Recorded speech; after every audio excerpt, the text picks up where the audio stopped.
Yan, ngayong araw guys, nandito tayo sa quarantine area ng ating aviary.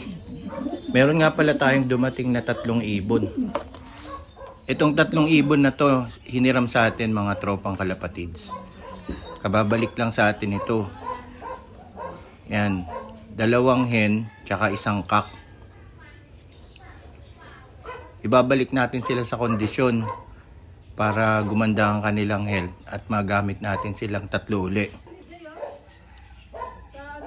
Bali nairam ito ng ating kalapatids. Lumilipad ang kanilang mga anak ngayon sa South STR ng BBCM. So susubukan natin sila ngayon. Ayan yung Vandenbroek na hen.